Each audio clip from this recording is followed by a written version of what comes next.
Sir, मैं नम्रता सावंत आपका बहुत बहुत स्वागत करती हूँ हमारे डेली इवनिंग लाइव शो ये दूरियों पर। धन्यवाद। जी। सर, जैसा कि हमारे आप भी जानते हैं और इस वक्त विश्वव्यापी एक बहुत ही बड़ी समस्या है हम सभी के सामने, वो है कोरोना। कोरोना के चलते हमारे यहाँ पर अर्थव्यवस्था पर बहुत ज्यादा प्रभाव पड़ा है। और उसी से संबंधित कल पीएम मोदी जो है, हमारे प्रधानमंत्री माननीय मोदी सर, उन्होंने भी हमें बताया है कि अब हमारे देश की तरक्की के लिए और अर्थव्यवस्था को पटरी पर लाने के लिए स्वदेशी जो हमारे बिजनेस है, जो स्वदेशी वस्तुएं हैं, उनका हम ज्यादा से ज्यादा इस्तेमाल करें, सो दैट हमारे यहाँ के जो छोटे बड़े व्यापारी है उन्हें अपनी अर्थव्यवस्था सुधारने का मौका मिले। तो सर, हम उसी के चलते आपसे कुछ चीजें जानना चाहेंगे, परंतु उससे पहले मैं आपसे रिक्वेस्ट करूंगी कि आप अपने बारे में भी हम दर्शकों को कुछ बताएं। सो मैं अभी IIM इंदौर में कार्यरत हूँ एज एज द डायरेक्टर। मेरा जन्म कानपुर में हुआ था और वहीं पे मैंने अपने स्कूल की पढ़ाई की। अ, अपनी 12वीं कक्षा के बाद मैंने इंजीनियरिंग किया कर्नाटक रीजनल इंजीनियरिंग कॉलेज सूरत कल से, और वहां से मैंने इलेक्ट्रिकल इंजीनियरिंग किया, जिसके पश्चात मैंने 8 साल 9 महीने के लगभग टाटा स्टील में काम किया एज अ ग्रेजुएट ट्रेनी। और टाटा स्टील में मैंने काफी सारे डिपार्टमेंट्स में काम किया, बट इसेंशियली इलेक्ट्रिकल ऑपरेशंस में मैं काम करता था स्टील मेल्टिंग प्लांट के। और जब मैं टाटा स्टील में काम करता था वहीं पे मुझे ये आभास हुआ कि मुझे अपने जीवन में क्या करना है, मुझे अपने लक्ष्य का आभास हुआ। और जब मुझे ये समझ में आया तो उसके बाद मैंने ये सोचा कि अब मुझे एकेडमिक लाइन में जाना है, शिक्षा के क्षेत्र में जाना है। तो उसके बाद मैं वापस पढ़ने के लिए गया। IIM अहमदाबाद में मैंने फिर से पढ़ाई की और अपनी PhD की निगोशिएशन में। और उसके बाद से मैं एकेडमिक लाइन में हूँ। और उस एकेडमिक्स में मैंने XLRI जमशेदपुर में 1 वर्ष पढ़ाया है, IIM लखनऊ में 10 वर्ष पढ़ाया है। 2 वर्षों के लिए मैं SDA बकोनी बिजनेस स्कूल मिलान का, इटली का है, उसके इंडिया कैंपस का डीन था और SDA बकोनी मिलान में प्रोफेसर था। और 31 दिसंबर 2018 अर्थात 1 साल 5 महीने से लगभग मैं IIM इंदौर में हूँ। तो ये हमारे लिए बहुत ही सौभाग्य की बात है कि आप जैसे अनुभवी व्यक्तित्व का हमारे इंदौर आईआईएम में पदस्थापना हुई है और आप वहाँ के डायरेक्टर हैं। और इसका हमारे इंदौर आईआईएम को काफी फायदा पहुंच रहा है। लेकिन अब चूंकि कोरोना का इस वक्त जो है वो महामारी हमारे पूरे विश्व में फैली हुई है, और इसका अर्थव्यवस्था पर मैंने जैसा कि आपसे बताया कि बहुत बुरा असर पड़ा है, तो सर मैं आपसे इस विषय पर जानना चाहती हूँ कि इस अर्थव्यवस्था की वजह से जो हमारे छोटे बिजनेसमैन हैं, उनकी जो कहना चाहिए कि पैसों में जो तंगी आई है, कुल मिलाकर के जो उनकी आय के साधन है उनमें जो कमियां आ गई है जिस तरह से, उसको लेकर के क्या अब उन्हें नया रुख करना चाहिए, किस तरह से वे अपने जो आय के साधन है उनको दोबारा से डेवलप कर सकते हम्म। तो नम्रता, ये बहुत महत्वपूर्ण बात है। और वो इसलिए है क्योंकि ये जो MSME की जिसकी आपने चर्चा की, सो माइक्रो स्मॉल और मीडियम एंटरप्राइजेस, उसी के बलबूते पे हमारा प्रदेश टिका हुआ है। सो भारत की तो रीढ़ की हड्डी है ही है, लेकिन मध्य प्रदेश की खासकर जो स्पाइन है, जो जो रीढ़ की हड्डी है, वो MSMEs ही है यहाँ पे। और MSMEs को ही बहुत बड़ा नुकसान पहुंचा है। ऑफ कोर्स जो हमारा माइग्रेंट लेबर है उनको काफी परेशानियां हुई हैं, लेकिन जो हमारा MSME है, और हमारे माइग्रेंट लेबर भी MSME में ही काम करते हैं, उनके ऊपर सबसे ज्यादा प्रभाव पड़ा है, वो बंद हुए हैं। और इसीलिए लॉकडाउन में धीरे धीरे अब छूट दी जा रही है ताकि ये MSME वापस चालू हो सके। तो इसमें सबसे पहले मैं ये बताऊंगा कि प्रॉब्लम क्या है। क्योंकि हमारी जो अर्थव्यवस्था है, खासकर मध्य प्रदेश की, वो MSMEs पे टिकी हुई है, तो उसके 2-3 प्रॉब्लम्स हुए हैं। पहला कि लॉकडाउन के बाद ऑब्वियसली कोई प्रोडक्शन नहीं हो रहा है, ये तो स्वाभाविक है। लेकिन जो उससे बड़ी एक प्रॉब्लम है जिस पे बहुत लोगों की दृष्टि नहीं जा रही है, वो ये कि डिमांड भी नहीं है। और वो डिमांड इसलिए नहीं है क्योंकि लोगों के पास पैसा नहीं है। तो हमको ना सिर्फ ये देखना पड़ेगा कि हम अपने MSMEs को कैसे पुनः खोलें, परंतु हमें ये भी देखना पड़ेगा कि हम डिमांड को कैसे बढ़ाएं, क्योंकि यदि डिमांड ही नहीं होगी तो सप्लाई करने का कोई मतलब ही नहीं है, उसका प्रोडक्शन करने का कोई मतलब भी नहीं। सो पहला चीज ये। दूसरा चीज, हम ये सोचते हैं कि जो एमएसएमईज हैं वो अगर हम कल खोल देंगे तो वहां काम शुरू हो जाएगा। दूसरा, हमें ये सोचना है कि लेबर कहाँ है। हमको ये लगता था कि 70-80% जो लेबर होता है एमएसएमईज में वो लोकल लेबर होता है, जबकि ऐसा नहीं है। ज्यादातर लेबर एमएसएमईज में, और खासकर अगर हम एग्रीकल्चरल फूड प्रोसेसिंग वगैरह में देखें, तो वो लेबर बाहर का है। सो प्रदेश के एमएसएमईज में भी बाहर के लेबर भी आकर के काम करते हैं। तो लेबर, क्योंकि अब माइग्रेंट वर्कर हैं और वो लोग अपने अपने गांव में वापस चले गए हैं, या जो शहर में भी रहते हैं उनका पलायन हो चुका है गांव की तरफ, तो उनको हम वापस कैसे लेकर के आए, ये एक दूसरा महत्वपूर्ण चीज है। और जो तीसरा है कि ये बहुत सारे, ज्यादातर इनफैक्ट एमएसएमई, ये लोन लेकर के, कर्ज लेकर के सरकार से, सरकारी बैंकों से कर्ज लेकर के चलते हैं। तो ये उसको कैसे चुकाएंगे और उसके लिए कोई मोरेटोरियम पीरियड होगा कि नहीं। तो ये है हमारी समस्याएं। अब इनके कुछ जो समस्याएं हैं, इनका प्रावधान कल प्रधानमंत्री जी ने जो 8 बजे विस्तार पूर्वक बात की, और जो 20,000 करोड़ के पैकेज, 20 लाख करोड़ के पैकेज के विषय में बताया, आज निर्मला सीतारमन जी ने उसके विषय में थोड़ा और विस्तार पूर्वक बताया है, और खासकर एमएसएमईज के लिए बताया गया है। तो कुछ जो समस्याएं हैं उनका निस्तारण हो चुका है। तो 2-3 बड़ी महत्वपूर्ण चीजें मैं बताना चाहूंगा। सबसे पहले तो ये कि लोन की व्यवस्था की गई है एमएसएमईज के लिए, और उससे भी महत्वपूर्ण चीज ये है कि एमएसएमईज की परिभाषा बदल दी गई है। तो जिसको हम पहले माइक्रो बोलते थे, अब उसकी परिभाषा में और ज्यादा संस्थाओं को ले आया गया है ताकि ज्यादा लाभ पहुंचाया जा सके। तो ये एक बहुत बढ़िया कदम उठाया गया है कि परिभाषा बदल दी है, और इस परिभाषा को बदलने के कारण ज्यादा संस्थान, ज्यादा कंपनीज उस परिभाषा के अंतर्गत अब इस लाभ को ग्रहण कर पाएंगी, पहला चीज। दूसरा चीज, बहुत स्पेसिफिक रूप से पैसा दिया गया है कि भाई लोन को माफ करने के लिए इतना, इंटरेस्ट को माफ करने के लिए इतना, मोरेटोरियम जिसको बोलते हैं उसके लिए इतना पैसा, नई डिमांड बढ़ाने के लिए इतना पैसा, अपने सामान को एक्सपोर्ट करने के लिए इतना पैसा। लेकिन जो दूसरी एक बहुत महत्वपूर्ण चीज की गई है परिभाषा बदलने के अलावा, वो ये कि सरकार ने ये फैसला लिया है कि 200 करोड़ रुपए तक के जो गवर्नमेंट ऑर्डर हैं वो ग्लोबल टेंडरिंग में नहीं दिए जाएंगे। इसका मतलब 200 करोड़ तक का जो सरकारी खर्च है, अगर गवर्नमेंट कोई ऑर्डर दे रही है 200 करोड़ से नीचे का, तो वो सिर्फ जो भारत में हमारे कंपनीज हैं और वो एमएसएमईज ही होंगे, उन्हीं को दिया जाएगा, ग्लोबल टेंडरिंग नहीं की जाएगी। तो इसके कारण क्या है कि डिमांड भी थोड़ी बढ़ाने का प्रयास किया गया है। तो ये तो 2-3 चीजें जो की गई हैं ये बहुत बढ़िया है। कुछ चीजों का निस्तारण हो गया है, और जिन चीजों का निस्तारण करना है तो उसके लिए मेरे पास कुछ 2-3 सुझाव हैं। सबसे पहले तो हमको ये देखना होगा कि डिमांड को हम और कैसे बढ़ा सके। तो डिमांड बढ़ाने का एक ही तरीका है कि आपके पास, लोगों के पास पैसा खर्च करने के लिए होना चाहिए। तो जो भी आप प्रोडक्ट बना रहे हैं, एमएसएमई जो प्रोडक्ट बना रहे हैं, वो खरीदने वाला कोई व्यक्ति होना चाहिए, और उस खरीदने वाले व्यक्ति के पास खरीदने की इच्छा होनी चाहिए और खरीदने की शक्ति होनी चाहिए। तो हाँ, तो हमको ये देखना पड़ेगा, सरकार को ये देखना पड़ेगा कि उन उद्योगों की तरफ ध्यान दें जिनकी अभी डिमांड है, जिनकी अभी आवश्यकता है, उनको पहले बढ़ावा दें, और शनई शनई फिर बाकी उद्योगों को भी बढ़ावा दें। और दूसरा, जिन लोगों को उसकी आवश्यकता है उनके हाथों में पैसा दें।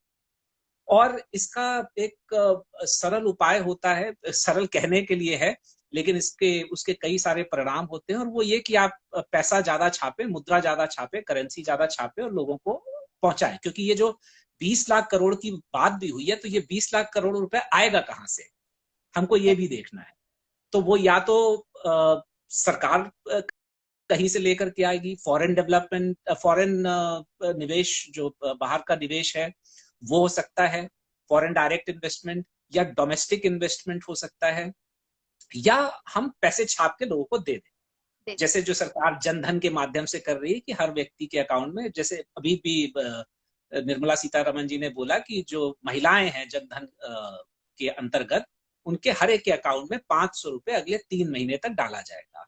उसी तरह से अन्य मजदूरों इत्यादि को 2,000 रुपए इसके देने की बात की गई है। तो एक तो ये तरीका है, और ये पैसा कहाँ से आएगा? तो करेंसी छापे।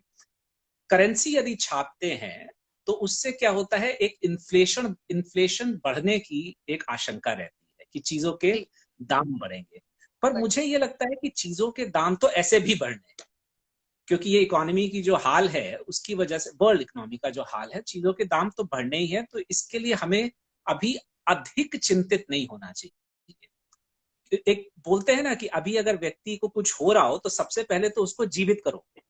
आप कुछ भी प्रेशर डाल करके, कोई भी उपाय करके आप ये ध्यान रखिए कि वो जीवित रहे, और उसके बाद में देखा जाएगा कि और दवाई इत्यादि उसको कहाँ से पहुंचाई जा सकती है। तो अभी ये जो हमारे एमएस अभी एकदम मरने की, मृत्यु की कगार पे आ गए हैं, तो सबसे पहले तो आप किसी भी इमरजेंसी सिचुएशन को डील करने के लिए पहले तो उनको तुरंत जीवित करिए। और अगर उससे थोड़ा हमें बाद में कुछ नुकसान भोगने को मिलता है तो हमारे पास समय रहेगा कि हम उस नुकसान को कैसे भरपाई कर सकें या उसके विषय में क्या सोच सकें। तो पहला चीज ये। दूसरा चीज ये कि सरकार को अब बहुत सारे बड़े बड़े इंफ्रास्ट्रक्चर प्रोजेक्ट्स पे लग जाना चाहिए, क्योंकि जब इंफ्रास्ट्रक्चर प्रोजेक्ट बनेंगे बड़े बड़े तो उससे एक तो रोजगार बढ़ेगा। अभी आपको पता है कि नहीं, लेकिन एक ही महीने के अंदर 6.7% जो हमारा अनएम्प्लॉयमेंट था वो अभी 26% बन गया है। तो क्लियरली ये बहुत बड़ी जंप है, और इसके विषय में भी हमें सचेत रहना होगा। तो ये एम्प्लॉयमेंट कहाँ से आएगा? तो ये एम्प्लॉयमेंट तभी आएगा जब हम मेक इन इंडिया करेंगे, कि हम चीजें यहाँ पे बनाने लगे, जिसके विषय में कदम उठाए गए हैं। लेकिन उसके साथ साथ ही हम ऐसे बड़े इंफ्रास्ट्रक्चर प्रोजेक्ट भी डालें, सरकार डाले, ताकि उससे कई सारे जॉब्स उत्पन्न, क्योंकि छोटे छोटे प्रोजेक्ट से ये जॉब नहीं उत्पन्न होने वाले। सो मान लीजिए हम ये बोल दें कि हम पूरे देश में सोलर पैनल लगाएं, रिन्यूएबल एनर्जी में चले जाएंगे, तो ये एक बहुत बड़ा प्रोजेक्ट है, और इससे गांव गांव में, कस्बों में, शहरों में, हर जगह पे रोजगार की चीजें बढ़ सकती हैं। तो दूसरा मेरा ये है कि इस पे ध्यान देना चाहिए। तीसरा ये कि ये जो लेबर अभी चला गया है, आप उसको वापस कैसे लेकर के आएंगे? क्योंकि अभी थोड़ा यहाँ पे ये सोशियो इकोनॉमिक प्रॉब्लम बन गई है। थोड़ा सोशल प्रेशर भी आ रहा है उन वर्कर्स के ऊपर अपने फैमिली की तरफ से कि आप लोग यहाँ रहिए। तो उसके लिए हमें ये करना पड़ेगा कि जो भी एमएसएमईज हैं वो वेलफेयर मेजर्स वर्कर्स के लिए करें, कि वर्कर्स की सहायता कैसे की जा सकती है। तो 2-3 बड़ी छोटी छोटी चीजें हैं, जैसे आप उन सबका हेल्थ इंश्योरेंस करा दीजिए, आप उन सबका लाइफ इंश्योरेंस करा दीजिए। आप ये ध्यान रखिए कि उनकी जो एकदम आवश्यकताएं हैं, मान लीजिए जैसे सैनिटाइजर है, मास्क है, जूते हैं जो कि चेंज किए जा सकते हैं, सो ये सब चीजें आप उनको मुहैया करवाइए। वो जो एमएसएमईज हैं या जो भी संस्थान हैं वो दे, ना कि ये एक्सपेक्ट करें कि वो लोग स्वतः खरीद के लेकर के आएंगे, क्योंकि ये भी एक कॉस्ट होता है।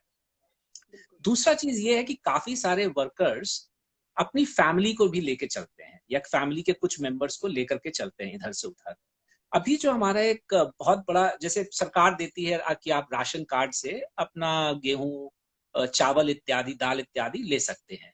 अब प्रॉब्लम यह है कि राशन कार्ड नंबर 1 फैमिली को दिया जाता है, और नंबर 2 वो राशन कार्ड उसी स्थान का होता है जहां का वो निवासी है।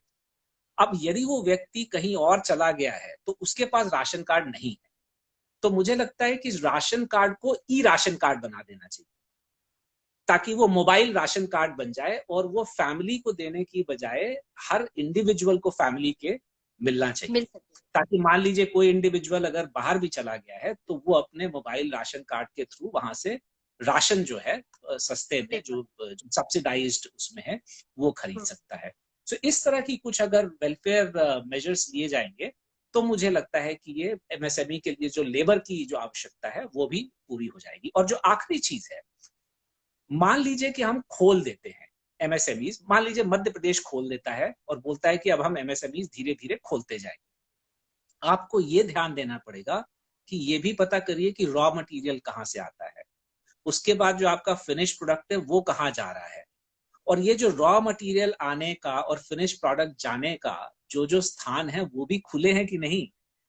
क्योंकि अगर वो नहीं खुले होंगे, मान लीजिए कि रॉ मटेरियल यहाँ पे मध्य प्रदेश में, मान लीजिए कि हरियाणा से आ रहा है, लेकिन हरियाणा से मध्य प्रदेश के बीच का मार्ग नहीं खुला है, तो कोई मतलब ही नहीं है उस एमएसएमई को खोलने का।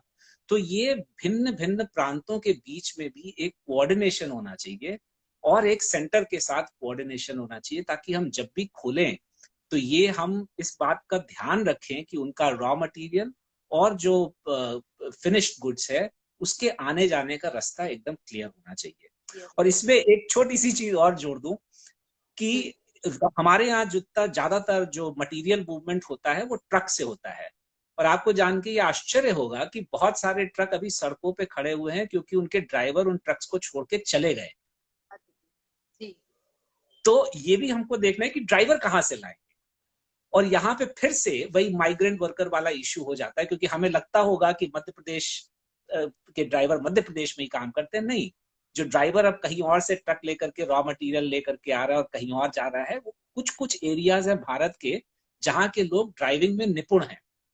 इसी तरह से जो मध्य प्रदेश पे या कहीं पे भी भारत में कुछ कुछ जगह हैं जहाँ के कुछ लोग किसी किसी काम में निपुण होते हैं, और वहीं से ज्यादातर लोग आते हैं एज माइग्रेंट वर्कर उन कामों को करने के लिए पूरे देश भर में। तो इसको भी हमें बहुत ध्यान पूर्वक देख करके चलना पड़ेगा कि ये भी हम ध्यान रखें कि एमएसएमई तो खोला ही, लेकिन मार्ग को भी सुव्यवस्थित किया और ये भी इंश्योर किया कि ड्राइवर हैं सामान ले जाने। सर मैं आपने क्योंकि यहाँ पर अभी बात की है कि जरूरी नहीं है कि हमारे यहाँ के ही जो लेबर्स है वो यहीं पर काम करें और साथ ही साथ उन्हें यहीं पर जॉब्स भी मिले। इसी के लिए कल हमारे साथ जो हमारे गेस्ट थे पीथमपुर इंडस्ट्रियल ऑर्गेनाइजेशन के प्रेसिडेंट डॉक्टर गौतम कोठारी जी से कल हमारी चर्चा हो रही थी शो पर, और उनसे क्योंकि मध्य प्रदेश की शान है, हमारे देश की शान है पीथमपुर, तो हमारा उनसे सबसे पहला प्रश्न यही रहा था कि चूंकि पीथमपुर के ज्यादातर जो हमारे लेबर भाई बंधु हैं वो लोग दूसरे राज्यों से होते हैं और वो पलायन कर चुके हैं। अब जब हमारी इंडस्ट्रीज ओपन होने वाली है तो किस तरह से काम होगा। साथ ही साथ मध्य प्रदेश का जो लेबर वर्ग है वो ज्यादातर महाराष्ट्र या गुजरात की तरफ अपनी रुख को करता है, जैसा कि हम लोगों को थोड़ा नॉलेज है। तो अब क्या ये हमारे पास जॉब के अवसर ज्यादा होंगे हमारे यहाँ के जो लोकेलिटीज वाले लोग हैं उनको, क्योंकि बाहर के लोग जा चुके हैं और ज्यादातर लोगों का ये कहना है कि अब वो लौटना नहीं चाहते हैं, वो थोड़े कम पैसों में काम करेंगे लेकिन अपने ही प्लेस पर काम करने को तैयार है। तो ऐसी कंडीशन में क्या मध्य प्रदेश के जो युवा है, मध्य प्रदेश के जो लोग हैं, उन्हें जॉब के अवसर सब यहाँ बढ़ेंगे? ये बहुत ही ज्यादा कॉम्प्लेक्स क्वेश्चन है नमिता, और इसमें हमको दो चीजों का ध्यान देना पड़ेगा। नंबर वन, आप ये जानिए कि दो तरह के जॉब होते हैं, एक अनस्किल्ड और एक तीन तरह के, अनस्किल्ड, सेमी स्किल्ड और स्किल्ड। तो जो अनस्किल्ड काम है वो तो चलिए कोई भी कर सकता है, लेकिन जो सेमी स्किल्ड और स्किल्ड लेबर है वो तो वही कर सकता है जो कि स्किल्ड है, जिसको वो ट्रेनिंग प्राप्त है। तो यहां से अगर सेमी स्किल्ड और स्किल लेबर निकल गया है, इसका ये मतलब नहीं कि मध्य प्रदेश में लोगों को जॉब मिल जाएगा। क्यों? क्योंकि उनके पास वो स्किल है कि नहीं ये हमें कहाँ पता है, और यदि उनके पास स्किल होती तो वो संभवतः पहले ही जॉब में होते। क्योंकि हम हमेशा कोई भी कंपनी ये प्रेफर करेगी कि हमको पास के लोग मिल जाएं, क्योंकि इससे हमें ये ठीक रहता है कि वो काम अच्छे से रहेगा, फैमिली के साथ भी उसका संबंध बना रहेगा इत्यादि। तो ये सोचना कि क्योंकि यहाँ से वर्कर्स पलायन कर गए इसलिए यहाँ के लोगों को जॉब मिल जाएगा, ये अनुचित होगा मेरे ख्याल से, क्योंकि यहाँ पे उस स्किल शायद होंगी ही नहीं। अनस्किल जैसा मैंने बोला वो हो सकता है, और उसमें भी हमको ये देखना पड़ेगा कि स्किल्स का मैचिंग हो रहा है कि नहीं। क्योंकि मान लीजिए यहाँ पे ज्यादा एजुकेटेड अगर लोग हैं तो वो लोग अनस्किल काम नहीं करना चाहेंगे। ऐसा नहीं है कि मध्य प्रदेश में बाहर से वर्कर आते हैं तो मध्य प्रदेश से बाहर नहीं जाते हैं, मध्य प्रदेश के भी लोग बाहर जाते हैं क्योंकि इनकी स्किल दूसरी तरह की है। लघु उद्योग जो है उसमें ज्यादातर आपको लोकल वर्कर्स मिलेंगे, क्योंकि लघु उद्योग और जो लघु कुटीर वगैरह कॉटेज इंडस्ट्रीज जिनको बोला जाता है, तो वो लोग लोकल चीज को ही बनाते हैं, तो इसलिए लोकल वर्कर्स का ही प्रयोग करते हैं। लेकिन जो हमारा माइक्रो, स्मॉल और मीडियम एंटरप्राइज है, वो उसके लिए जो स्किल्स की आवश्यकता है वो हमें नहीं पता कि हमें यहाँ मिलेगी कि नहीं मिलेगी। तो ये कहना मुश्किल होगा कि इसकी वजह से यहाँ जॉब बढ़ जाएगी। और जो दूसरा चीज आपने बोला कि लोग वापस नहीं आना चाहेंगे, मेरा विचार इससे थोड़ा भिन्न है। लोग वापस आना चाहेंगे, और इसका कारण ये है, मेरे पास अभी स्टैटिस्टिकल एविडेंस तो नहीं है, लेकिन मेरे पास थोड़ा एनेक्डोटल एविडेंस है। मध्य प्रदेश का नहीं है लेकिन उत्तर प्रदेश का है, क्योंकि मेरी बात हो रही थी उत्तर प्रदेश शासन में किसी से 2 दिन पहले ही। जी। और क्योंकि वो सीनियर प्रशासनिक अधिकारी हैं, तो अभी उनके जिम्मेदारी है कि वो जितने भी माइग्रेंट वर्कर यूपी में आ रहे हैं तो उनका ध्यान वगैरह रखना, क्वारंटाइन और ये सब देखना, और उनको जो सुविधाएं हैं वो मुहैया कराना। तो उन्होंने बताया कि जब बहुत सारे वर्कर्स, और यूपी में सबसे ज्यादा पॉपुलेशन होने के कारण सबसे ज्यादा माइग्रेंट वर्कर्स भी यूपी में ही, लाखों की संख्या की बात हम कर रहे हैं। तो उन्होंने बताया कि जब उन्होंने वर्कर से पूछना शुरू किया कि अब तुम लोग वापस जाओगे कि नहीं, तो वो लोग बोले हाँ जाएंगे, हम लोग वापस जाएंगे। और उसका कारण दो था। पहला, वो बोले कि हम जहां बाहर जाते हैं वहां हमें ज्यादा पैसा मिलता है, तो जो दिहाड़ी मजदूरी होती है वो ज्यादा होती है। नंबर दो, हमारा खाने पीने इत्यादि का ध्यान वहां पे रखा जाता है, तो इसलिए बचत काफी हो जाती है। जिस कारण से लोग मिडिल ईस्ट जाते हैं, क्योंकि वहां बचत हो जाती है। ऐसा नहीं है कि जॉब्स इंडिया में नहीं मिल सकती हैं, उन लोगों को मिल भी सकती है, लेकिन बाहर जाते हैं क्योंकि वहां बचत ज्यादा हो सकती है, तो इसलिए वो फैमिली को भेज सकते हैं। तो पहला वो बोले कि वहां हमें ज्यादा मजदूरी मिलती है, ज्यादा आय होती है, और हम बचा सकते हैं। और दूसरा जो बहुत महत्वपूर्ण बात है, और ये कुछ हद तक हमारे लिए चिंताजनक और शर्मनाक भी बात है, वो ये बोले कि जब मैं अपने गांव में जाऊंगा तो मेरे साथ फिर वही बर्ताव होगा जो सदियों से होता आया है। मतलब मेरी कास्ट को लेके प्रश्न पूछे जाएंगे, मेरी जात को लेके प्रश्न पूछे जाएंगे, मेरे धर्म को लेके प्रश्न पूछे जाएंगे, मेरा क्या सोशल स्टैंडिंग है उसको लेकर के पूछे जाएंगे। जब मैं बाहर जाता हूं, मुझे मेरे को कोई ये सब प्रश्न नहीं करता है, सिर्फ मेरे काम से मतलब रखता है। और इसलिए उनको ये लगता है कि जब वो बाहर जाके काम करते हैं तो ना सिर्फ उनकी आय अधिक होती है, बल्कि उनको शायद सम्मान भी मिलता है, या कम से कम असम्मान नहीं मिलता है। मैंने उनकी कोई बेइज्जती नहीं करता है। और ये एक वास्तविकता है। और मेरे लिए तो ये थोड़ी शर्मनाक बात थी ये सुन के कि अभी भी ऐसा होता है, लेकिन ये वास्तविकता है, होता है। अब ये सामाजिक कुरीति कब खत्म होगी, कब समाप्त होगी हमारे देश से, हमको प्रयास करना चाहिए कि जल्द से जल्द समाप्त हो जाए, लेकिन अभी भी है। तो इसलिए मुझे लगता है कि ये हमारा जो मानना है कि वो लोग शायद अब वापस नहीं जाएंगे बाहर, मुझे नहीं लगता। मुझे लगता है कि शायद अभी भी जाएंगे। कम से कम एनेक्डोटल एविडेंस, जो कहानियां उनसे सुनने को मिल रही हैं, उनसे बातचीत करने पे, वो के ये कहती मुताबिक। हैं। जी। जी। और सर, जैसा कि अभी आपने बताया कि ये वाकई में हम सभी के लिए थोड़ा-सा दुर्भाग्यपूर्ण विषय है, दुर्भाग्यपूर्ण बात है कि अभी भी ये कुरीतियाँ जो है वो हमारे समाज में, हमारे देश में चल रही हैं। अ, सर, मैं आपसे ये जानना चाह रही हूँ कि जो अभी हमारे यहाँ पर स्वदेशी अपनाओ का जो टॉपिक है, जो हमारे पीएम मोदी जी ने हमें बताया है। सर, मैं जानती हूँ आपका समय हो चुका है और बस बस 2 मिनट की बात है ये। स्वदेशी अपनाओ के लिए जो बताया गया है, तो मैं सिर्फ अब आने वाले समय के लिए जानना चाहती हूँ कि ऐसी कौन-कौन सी फील्ड है जिसमें हमारे युवा साथी अपना जो भी इन्वेस्टमेंट है वो करे, तो शायद उनको स्कोप ज़्यादा होगा। कुछ एक ऐसे क्षेत्र हैं जिनमें भविष्य में ज़्यादा चांसेस हैं? मेरे हिसाब से व्यक्ति यदि अपने पैशन को फॉलो करे, जिसके प्रति उसका उमंग है, तो वो अच्छा करेगा ही। वो चाहे कोई भी उद्योग हो, चाहे वो कोई भी काम हो। लेकिन यदि उसको हम स्वदेशी के साथ जोड़ना चाहते हैं, तो देखिए, एक चीज तो ये है कि स्वदेशी एक हृदय का भाव है। क्योंकि ये बोलना कि पूर्ण रूप से हम कोई चीज स्वदेशी कर पाएंगे, आज जैसे इंटरकनेक्टेड है पृथ्वी, तो वो संभवतः करना मुश्किल होगा। अगेन, लघु उद्योग में हो सकता है कि हम कर सकते हैं। सो मान लीजिए, जैसे आज ही मैं एक ग्रुप में एक्सपर्ट हूँ, एक ग्रुप में एज एन एक्सपर्ट उसमें योगदान देता हूँ, जहां पे हम लोग जो स्टार्टअप्स हैं उनको देखते हैं, उनके प्रेजेंटेशन देखते हैं, और फिर उनको जो भिन्न भिन्न पार्टीज के पॉलिटिशियंस हैं उनके साथ कनेक्ट कर देते हैं, ताकि वो उन प्रदेशों में जाकर के काम कर सके, अपने अपने प्रोडक्ट को बढ़ा सके। अब उसमें जैसे मान लीजिए एक ने नया चीज निकाला कि हम अच्छा बायोडिग्रेडेबल मटेरियल से मास्क कैसे बना सकते हैं। तो हुँ।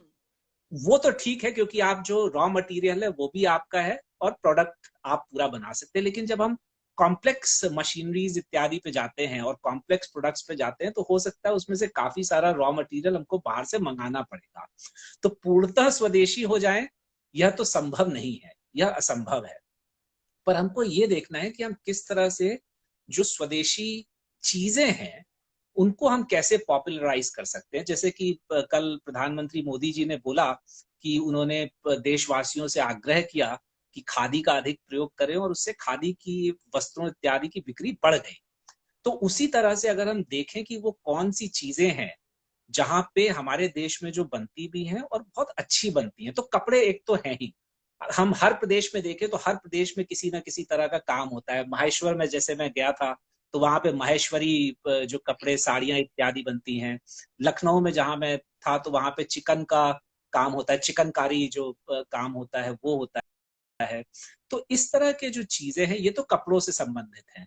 इसी तरह से बहुत सारे उत्तर प्रदेश में उदाहरण के तौर पे एक प्रोग्राम शुरू किया है जिसको बोलते हैं ODOP, one district one product. तो वो क्या कर रहे हैं कि देख रहे हैं कि हर डिस्ट्रिक्ट में क्या खासियत है। तो मान लीजिए कोई डिस्ट्रिक्ट है जहां पे गुड़ और गुड़ से बने हुए सामान बहुत प्रचलित है। एक डिस्ट्रिक्ट है जहां पे सजाने का, सजावट इत्यादि का सामान बहुत अच्छा बनता है, मोतियों वोतियों से, असली मोती नहीं, जो वो मोती होते हैं। जी जी। तो उनको बढ़ावा दिया जा रहा है कि हर डिस्ट्रिक्ट अपनी खासियत बताए और उनको हम बढ़ावा दें और उनको हम ना सिर्फ अपना डोमेस्टिक मार्केट में बेचें बल्कि बाहर भी बेचें।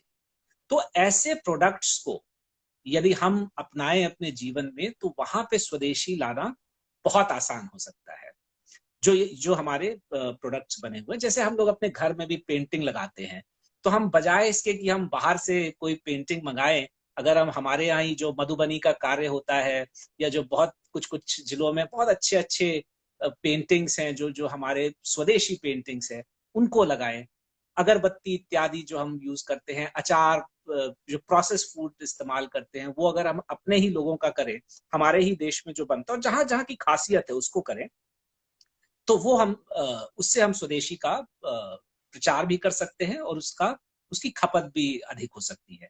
जहां तक उद्योग का बात है तो स्टार्टअप्स, जो हमारे युवा साथी यहाँ पे जुड़े हुए हैं हम लोगों से, जो जी स्टार्टअप्स में अभी हमें देखना है तो देखिए 4-5 चीजें अभी बहुत महत्वपूर्ण हो जाएंगी, 4-5 एरियाज, और वहीं पे भारत को भी अपना रुझान दिखाना चाहिए। Number 1, research and development.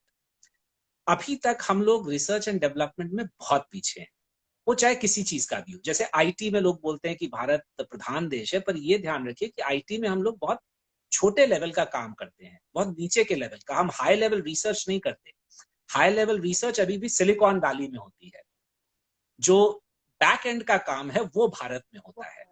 तो अब हाई लेवल की जो रिसर्च है और रिसर्च एंड डेवलपमेंट है वो भारत के लिए बहुत महत्वपूर्ण है, ताकि यहां से हम एक एप्पल तैयार करें, यहां से हम एक माइक्रोसॉफ्ट तैयार करें, और सिर्फ इसी बात पे गौरवान्वित ना हो कि इन कंपनीज के जो सीईओज हैं वो हमारे यहाँ के हैं, बल्कि हमको इस बात पे आगे गर्व ये होना चाहिए कि हमने ऐसी एक कंपनी तैयार कंपनी की। बनाई। तो रिसर्च एंड डेवलपमेंट एक एरिया है, आईटी के अंदर खासकर रिसर्च एंड डेवलपमेंट, फार्मास्यूटिकल्स के अंदर खासकर research and development, because pharmaceutical पे बहुत ज्यादा ध्यान अब दिया जाने वाला है।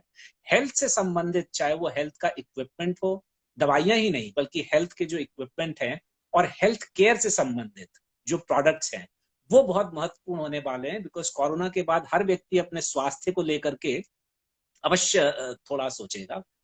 और और इन सब के अलावा डिजिटलाइजेशन, जो भी डिजिटल स्पेस है, चाहे वो हम डिजिटल एजुकेशन की बात करें, चाहे वो हम रोबोटिक्स की बात करें, चाहे हम आर्टिफिशियल इंटेलिजेंस की बात करें, तो इन चीजों पे अब बहुत सारा निवेश आने वाला है।